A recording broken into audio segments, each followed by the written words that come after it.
Hello students, today we are going to see a very important topic, that is simple pendulum. Topic number 5.12.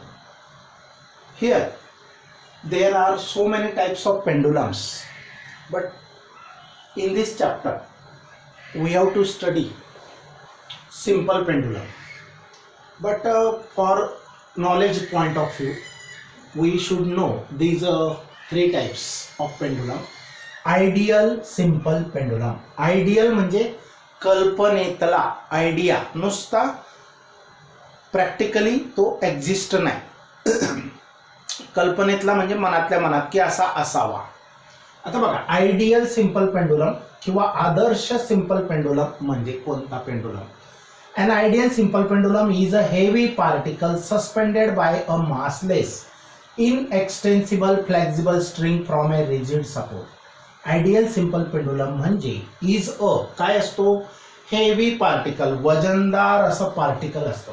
आता बघा, वजनदार पण म्हणतायत आणि पार्टिकल म्हणजे एकदम छोटा पण पाहिजे असं शक्य नाही.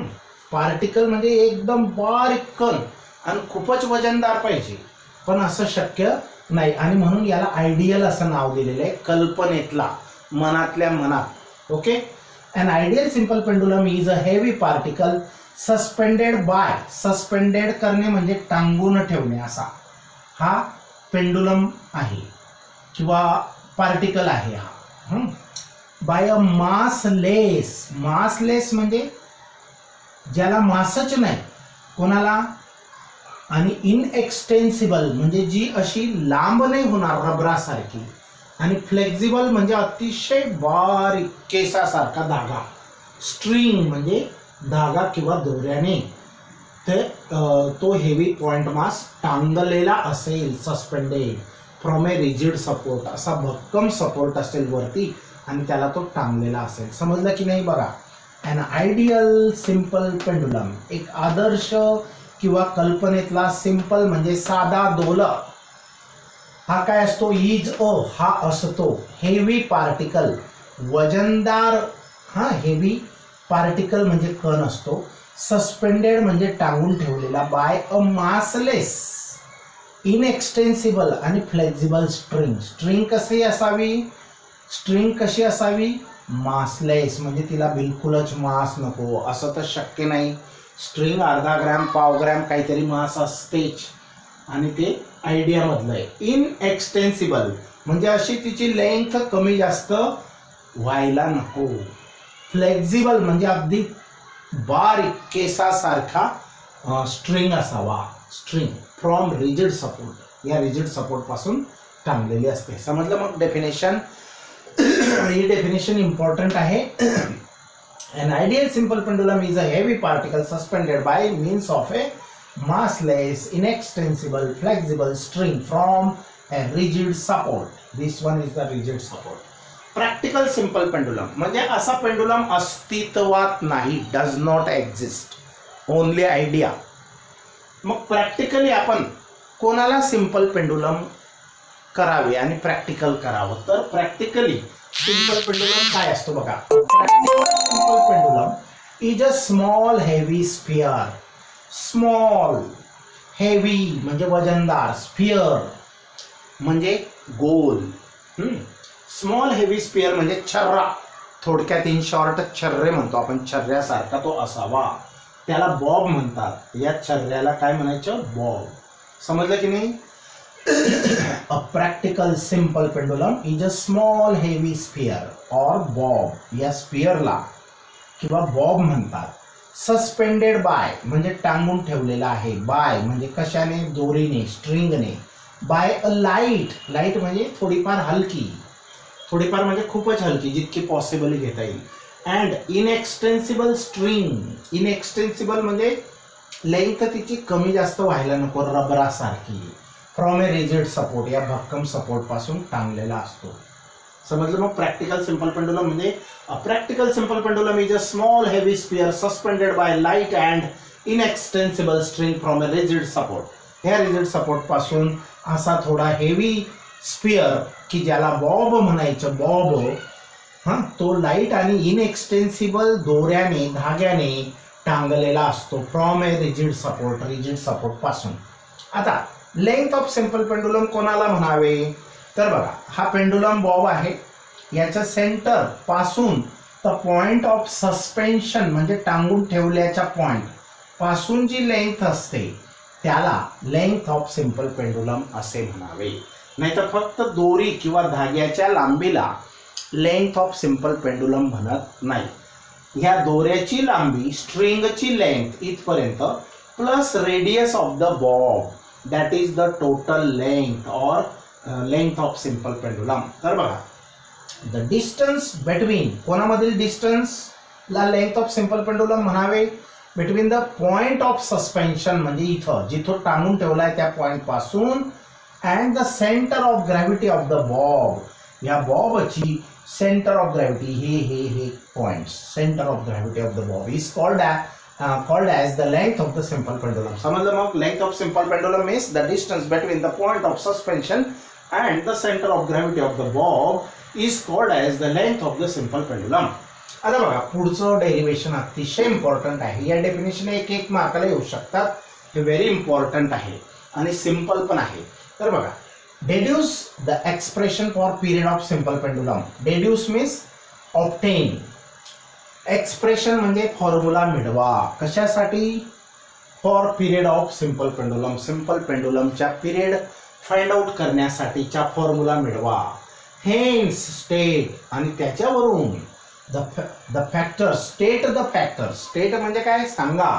फॅक्टर्स म्हणजे कोणत्या गोष्टींवर on which its a period depends. त्याचा पिरियड टी हा कोणत्या गोष्टींवर अवलंबून असतो. ह्या दोन गोष्टींवर अवलंबून असतो. हा तर कॉन्स्टंट आहे लेंथ ऑफ द पेंडुलम आणि ॲक्सलरेशन ड्यू टू ग्रॅव्हिटीवर तो अवलंबून असतो. डायरेक्टली प्रपोर्शनल असतो तर किंवा अवलंबून असतो. एलला तो डायरेक्टली प्रपोर्शनल असतो आणि जीला तो इन्व्हर्सली प्रपोर्शनल असतो. पिरियड म्हणजे काय रे? पिरियड म्हणजे एक चक्कर मारून पूर्ण करायला लागणारा वेळ म्हणजे पिरियड. त्याच्यासाठीचं एक्सप्रेशन आपण पाहणार आहे. आता बघा, हा एक पेंडुलम बॉब आहे, त्याचं मास स्मॉल एम इतकं आहे आणि तो इक्विलिब्रियम पोझिशन म्हणजे मीन पोझिशनला शांत असेल, हालत नसेल, मोशन मध्ये नसेल तेव्हा तो असा असेल. ही मीन पोझिशन आहे. त्याच्यानंतर त्याला इकडे ओढलं आणि सोडून दिलं, रिलीज केलं, pulled bye very small angle through very small angle. हा अँगल फार 10, 15, 20 डिग्रीपेक्षा जास्त नसावा. मग त्याला इकडे ओढलं तर तो तिकडे इकडे मग त्याचे मोशन चालू होते आणि ती मोशन सिंपल हार्मोनिक असते. हे प्रूफ पण करायचं आहे आणि त्याचा पिरियड पण मिळवायचा आहे. तर बघा, त्याची लेंथ आहे कॅपिटल एल, त्याची डिस्प्लेसमेंट अँग्युलर डिस्प्लेसमेंट आहे थिटा, नंतर लिनियर डिस्प्लेसमेंट आहे एक्स. हे शॉर्टकट अंतर, शॉर्टकट डिस्टन्स एक्स आहे. मग जेव्हा पेंडुलम डिस्प्लेस्ड पोझिशन मध्ये असेल, डिस्प्लेस्ड म्हणजे हललेल्या पोझिशन मध्ये असेल तिकडच्या एक्स्ट्रीमला. आता ही एक्स्ट्रीम आहे राईट एक्स्ट्रीम, ही लेफ्ट एक्स्ट्रीम आहे, ही मेन पोझिशन आहे. आणि जेव्हा तो इकडे अथवा इकडे कोणत्या पण एका एक्स्ट्रीम पोझिशनला असेल तर तेव्हा त्याच्यावर ऍक्ट होणारे फोर्सेस कोणते? तर बघा, हा पेंडुलम बॉब आहे, त्याचं मास हे व्हर्टिकली डाऊनवर्ड्स, मास एम असतं, त्याचं वेट हे व्हर्टिकली डाऊनवर्ड्स असतं. एम जी वेटचा फॉर्म्युला काय? M g. आणि या एम जी हा एक वेक्टर आहे. Weight is a vector quantity and can be resolved into 2 components. M जीचे 2 वेक्टर्स बनवले, एक म्हणजे व्हर्टिकल आणि दुसरा म्हणजे हॉरिझॉन्टल. जो व्हर्टिकल असेल या थिटाचा तो हा इथून एवढा वेक्टर तो एम जी कॉस थिटा असेल. एम जीचे 2 कंपोनेंट, एक व्हर्टिकल म्हणजे m g cos theta along the string आणि एक हॉरिझॉन्टल म्हणजे एम जी साइन थिटा. आता हे दोघं वेट म्हणजे फोर्सेस आहेत. हा फोर्स काय काम करतो? हा एम जी साइन थिटा हा वेक्टर, तर हा याला इकडे आणण्याचं काम करतो म्हणजे टुवर्ड्स द मेन पोझिशन. आणि हा एम जी कॉस थिटा काय करतो? तो इकडे ताणून ठेवण्याचं काम करतो. मग त्याच्यावर हा mg cos थिटामुळे या दोरीवर ताण पडतो, तो आहे T dash. T dash is the tension. Tension is measured in Newton's. It is one type of a force. Here angular displacement is theta. R is the radius of the bob. A is the mean position. B and C are the extreme positions. मग हा angle जो असेल तोच हा angle असेल, कारण rule जर पाहिला आपण पॅरलल आणि त्याची ही ट्रान्सव्हर्सल, तर हे अँगल्स जे असतील त्यांना करस्पॉन्डिंग अँगल्स किंवा संगत कोन असं म्हणू शकतो. हे संगत कोन, corresponding angles are equal in measure. आता बघा, हे सगळं डिस्क्रिप्शन मी सांगितलं ते बघायचे. बघा, let m be the mass of the bob. या बॉबचं मास किती आहे m, and T dash be the tension in the string. आणि तो बॉबच्या वजनामुळे त्या दोरीला जो ताण पडलेला आहे, तो ताण किती आहे, तो ताण टी डॅश इतका आहे. बी the tension in the string. The pendulum remains in equilibrium position OA. ओ हा पॉइंट O आहे. OA ही इक्विलिब्रियम पोझिशन आहे, किंवा त्याला मेन पोझिशन पण म्हणू शकतो. With the centre of gravity of the Bob. आणि विथ द म्हणजे सेंटर ऑफ ग्रॅव्हिटी सहित. If now the pendulum is displaced through a small angle theta. जर याला टिचकी मारून तिकडे ढकलला किंवा इकडे ओढून मग सोडून दिला, कोणत्या पण एक पद्धतीने, म्हणजे त्याला थिटा एवढ्या अँगलने हा आणि हा अँगल सेम आहे, तर थिटा अँगलने त्याला डिस्प्लेस केलं. डिस्प्लेस म्हणजे त्याची प्लेस चेंज केली through a small angle theta, called angular amplitude and released. हा जो आहे हा अँग्युलर अँप्लिट्यूड आहे, हा कर्व आहे. आणि इथून ते इथून सरळ सरळ अंतर जर घेतलं असं लाईन, त्याला x म्हणजे डिस्प्लेसमेंट म्हणू शकतो आपण, शॉर्टेस्ट डिस्टन्स. तर called angular amplitude and released. It begins to oscillate on either side of the main position. तर त्याला डिस्प्लेस केलं थिटा एवढ्या अँगलने, तर तो काय करतो, it begins oscillation on either side of the main position. म्हणजे मेन पोझिशनच्या आजू आणि बाजूला, ऑन आयदर साइड म्हणजे दोघं बाजूला, in a single vertical plane. हे एकच प्लेन मध्ये तो असा असा असा. आता हे जे प्लेन आहे असं, असं जे प्लेन आहे, तर त्या प्लेन मध्येच तो असं तिरकस वगैरे नाही जाणार. एकच प्लेन मध्ये तो मोशन करेल असा. ओके, त्याला सिंगल प्लेन म्हटलंय, single vertical plane. In the displaced position two forces are acting on the Bob.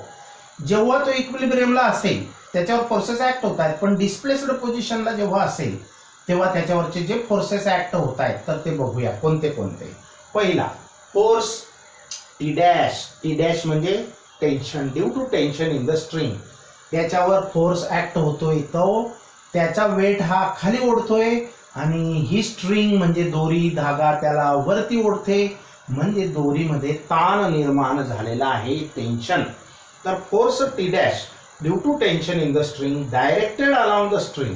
त्याची डायरेक्शन कशी आहे, अलॉंग द स्ट्रिंग आहे, डायरेक्टेड. ही डायरेक्शन दिलेली ॲरोने दाखवलेली आहे. टुवर्ड्स सपोर्ट, त्याची डायरेक्शन टुवर्ड्स सपोर्ट असेल. हा सपोर्ट आहे, रिजिड सपोर्ट. मग पहिला फोर्स कोणता आहे, टी डॅश. दुसरा फोर्स बघा, समजलं. In displaced position the two forces acting on the bob R.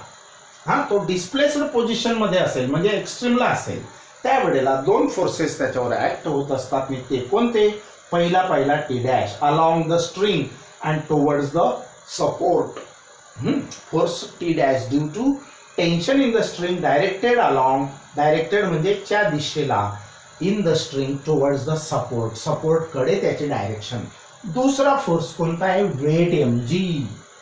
एक इकडे ताणतो, एक इकडे ताणतो. तर weight mg in the vertically downward direction.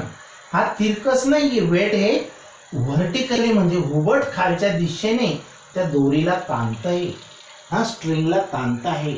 तो दुसरा फोर्स आहे mg. तर बघा, weight mg in the vertically downward direction. Next point बघा, ऍट द एक्स्ट्रीम पोझिशन्स. या एक्स्ट्रीम पोझिशन्सला दोघं, there should not be any net force along the string. त्या ठिकाणी अलॉंग द स्ट्रिंग कोणताही नेट फोर्स नसतो, एकच नेट म्हणजे कोणताही एकच फोर्स नसतो. मग कोणते कोणते फोर्सेस असतात? सब फोर्सेस. नेट म्हणजे एकूण फोर्स नसतो. तर बघा, the component of mg can balance the force due to tension. mgचा जो कॉम्पोनंट आहे, कॉम्पोनंट आता दोन कॉम्पोनंट आहेत mgचे, एक mg cos θ आणि एक दुसरा mg sin θ. हे काय करतात? Balances the force due to tension. ह्या टेन्शनच्या फोर्सला हा mgचा फोर्स इकडे बॅलन्स करतो. म्हणजे याचे स्प्लिटिंग केलं आपण, हा एक वेक्टर, हा दुसरा वेक्टर. तर द कॉम्पोनंट, कोणाचा कॉम्पोनंट? mgचा. हा, mgचे दोन कॉम्पोनंट तयार झाले, एक mg cos θ आणि एक mg sin θ. The component mg cos θ balances the tension t dash. हा mg sin θ या t डॅश टेन्शनला बॅलन्स करतो, म्हणजे इक्वल असतो. ओके. दुसरी गोष्ट, the component mg sin θ perpendicular to string is the restoring force. आणि हा जो कॉम्पोनंट आहे mg sin θ, हा स्ट्रिंगला कसा आहे? 90 डिग्री आहे, परपेंडिक्युलर आहे. या ठिकाणी आपण 90 डिग्री आहे आणि तो काय करतो? त्या पेंडुलमला मेन पोझिशनकडे आणण्याचा प्रयत्न करतो, म्हणून त्याला रिस्टोरिंग फोर्स असं म्हटलेलं आहे. तर बघा, the component mg sin θ perpendicular to the string is the restoring force. म्हणून आता restoring force F is equal to -kx असतो. तर आपण या ठिकाणी हा जो फोर्स आहे mg sin θ, force is equal to -mg sin θ. Minus का बरं? इथं अँग्युलर डिस्प्लेसमेंट आहे थिटा आणि हा फोर्स, यांची डायरेक्शन काय असते? अपोजिट असते आणि म्हणून मायनस साइन आहे आणि फोर्स मग -mg sin θ. हा F is equal to -kx अशाच प्रकारचा आहे, फक्त इथे अँग्युलर आहे म्हणून अँगल आलेला आहे थिटा. आता as theta is very small, हा थिटा फारच लहान असतो. किती लहान असतो? Theta is less than 10 degree. 10 डिग्रीपेक्षा हा लहान असतो. आणि मग अशा वेळेला हा साइन ऑफ थिटा, म्हणजे थिटा हा डिग्रीमध्ये टाकली साइन आणि या थिटाची व्हॅल्यू 10 डिग्रीमध्ये टाकली, तर त्याच्या अप्रॉक्सिमेशन थिटा हा रेडियनमध्ये आणि डिग्रीमधली किंमत ही जवळपास सारखीच असते, अप्रॉक्सिमेट असते. याच्यातून काय समजते बघा, हा थिटा डिग्रीमध्ये टाकला 10 डिग्री, साइन 10 व्हॅल्यू बघा, ती व्हॅल्यू आणि 10 रेडियन ची व्हॅल्यू काढून बघा, त्या दोघेही काय येतील? सेम येतात. जर अँगल लहान असेल तेव्हाच सेम येतात. हा, जर अँगल बिगर असेल मोर दॅन 20 डिग्री तर फार मोठा फरक पडत जातो. फार 15 डिग्रीज पर्यंत अलाउड चालू शकतो. मग F is approximately equal to, approximation आहे हा, हे साइन बघा, अप्रॉक्सिमेटली इक्वल टू, कॉन्ग्रुएंट वगैरे नाही. तर F is approximately equal to -mg sin θ आणि from figure for small angle theta. आता हा अँग्युलर डिस्प्लेसमेंट थिटा कसं म्हणू शकतो? हे जर आपण पूर्ण सर्कल केलं तर आर्क अपॉन रेडियस हा अँग्युलर डिस्प्लेसमेंटचं फॉर्म्युला आपण पहिल्या चॅप्टरमध्ये शिकलेलो आहे. आर्क अपॉन, हे जर पूर्ण सर्कल आपण असं केलं तर हा एवढा तुकडा म्हणजे आर्क म्हणजे x आहे आणि हे रेडियस आहे म्हणजे L आहे, ती लेंथ ऑफ द पेंडुलम.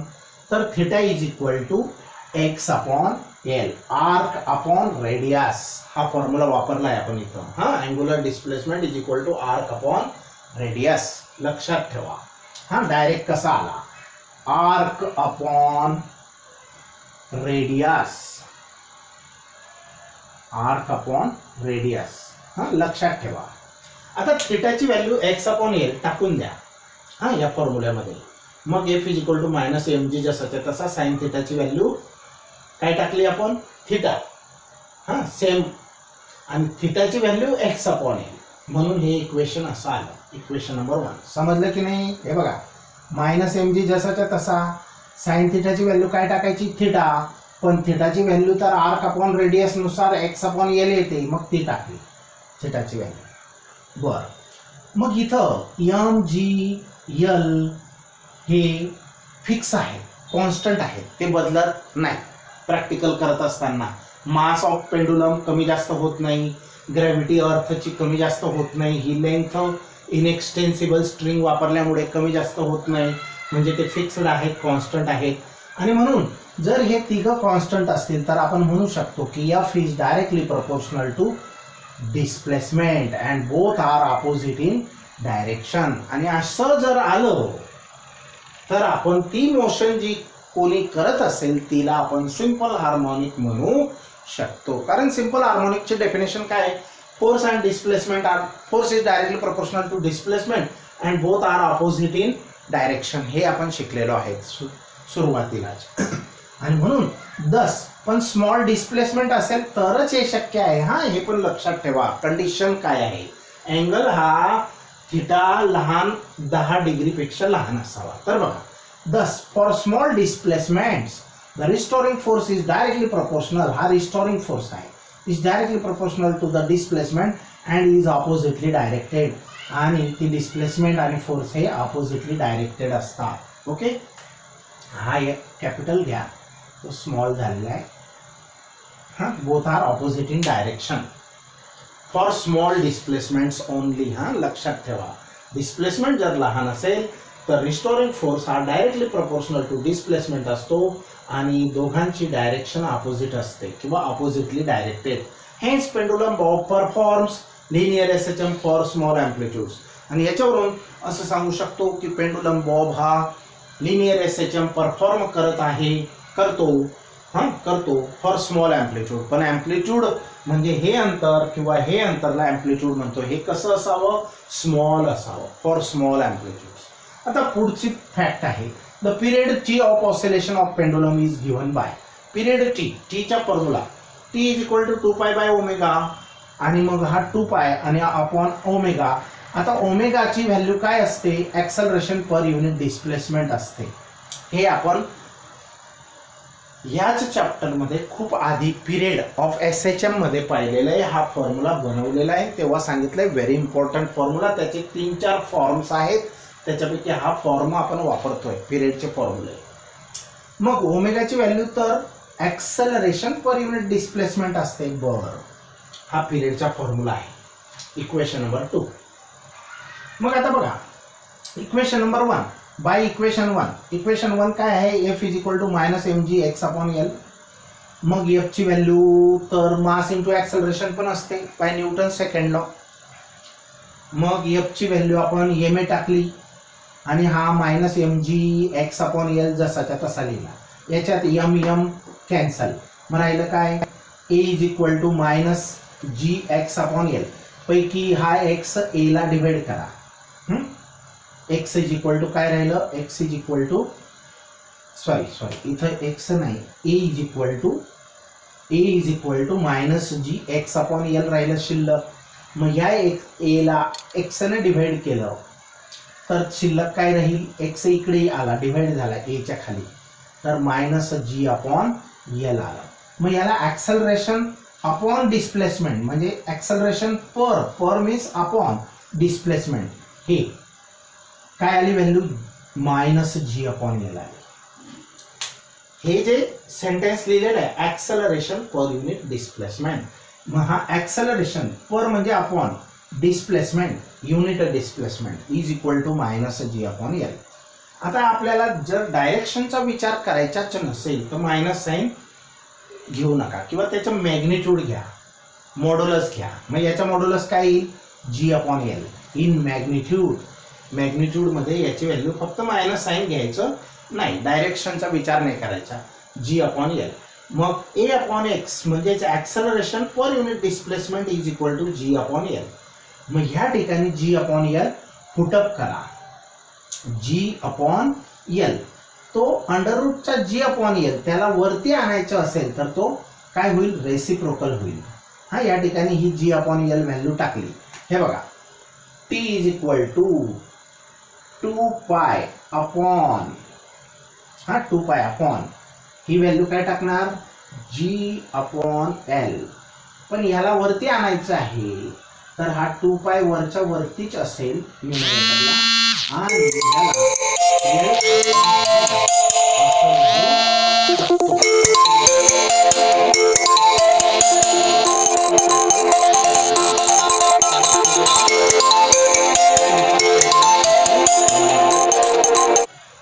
आणि याला काय म्हणावे, period of simple pendulum. T is equal to 2π under root of l upon g. G upon l टाकली व्हॅल्यू इथं, पण ती खाली आहे ना, मग तिला रेसिप्रोकल केलं, वरती आणायचं असेल तर L upon g. And this is the expression for period of simple pendulum. मग पिरियड ऑफ सिंपल पेंडुलम कोणावर अवलंबून असतो ते सांगा. तर period of simple pendulum T कशावर अवलंबून आहे, length of the pendulum and acceleration due to gravity. अशा प्रकारे ह्या दोन गोष्टींवर तो अवलंबून असतो. Very important derivation. Now will stop here. Okay.